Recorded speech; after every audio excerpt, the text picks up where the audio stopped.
The anterior cerebral artery, ACA, is one of a pair of arteries on the brain that supplies oxygenated blood to most midline portions of the frontal lobes and superior medial parietal lobes. The two anterior cerebral arteries arise from the internal carotid artery and are part of the circle of Willis. The left and right anterior cerebral arteries are connected by the anterior communicating artery.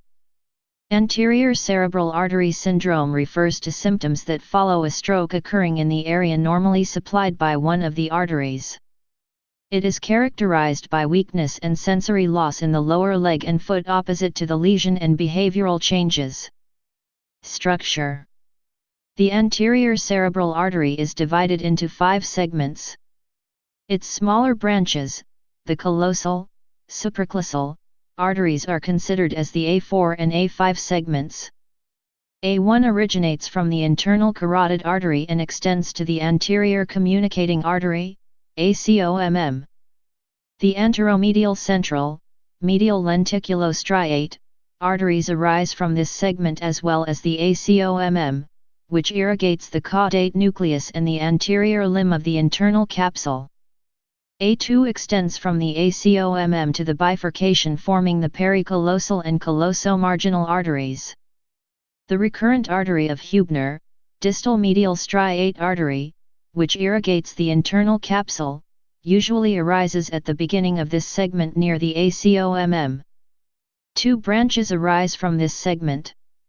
Orbitofrontal artery, medial frontal basal arises a small distance away from the ACOMM. Frontopolar artery, polar frontal arises after the orbitofrontal, close to the curvature of A2 over the corpus callosum. It can also originate from the callosal marginal. A3, also termed the pericallosal artery, is one of the, or the only, main terminal branches of the ACA, which extends posteriorly in the pericallosal sulcus to form the internal parietal arteries, superior, inferior, and the precuneal artery. This artery may form an anastomosis with the posterior cerebral artery. Callosal marginal artery, a commonly present terminal branch of the ACA, which bifurcates from the pericallosal artery. This artery in turn branches into the medial frontal arteries, anterior, intermediate, posterior, and the paracentral artery, with the cingulate branches arising throughout its length.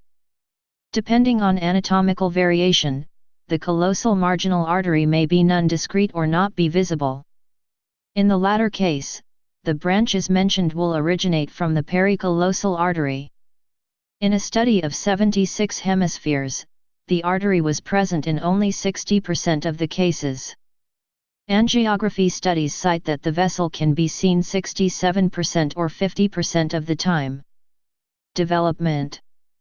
The anterior cerebral artery develops from a primitive anterior division of the internal carotid artery that initially supplies the optic and olfactory regions.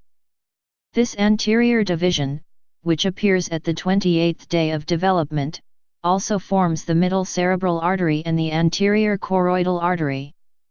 The anterior cerebral arteries grow toward each other and form the anterior communicating artery at the 21-24 mm stage of the embryo. Variation. The anterior cerebral artery shows considerable variation. In a study made using MRA, the most common variation was an underdeveloped A1 segment, 5.6%, followed by the presence of an extra A2 segment, 3%. In 2% of cases there was only one A2 segment. Function. The anterior cerebral artery supplies a part of the frontal lobe, specifically its medial surface and the upper border. It also supplies the front 4/5 of the corpus callosum, and provides blood to deep structures such as the anterior limb of the internal capsule, part of the caudate nucleus, and the anterior part of the globus pallidus. Clinical significance. Occlusion. Strokes that occur in a part of the artery prior to the anterior communicating usually do not produce many symptoms because of collateral circulation. If a blockage occurs in the A2 segment or later, the following signs and symptoms may be noted. Paralysis or weakness of the foot and leg on the opposite side, due to involvement of leg part of the motor cortex. Cortical sensory loss in the opposite foot and leg. Gait apraxia, impairment of gait and stance.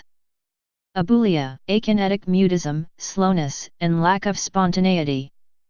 Urinary incontinence, which usually occurs with bilateral damage in the acute phase. Frontal cortical release reflexes, contralateral grasp reflex, sucking reflex, paratonic rigidity.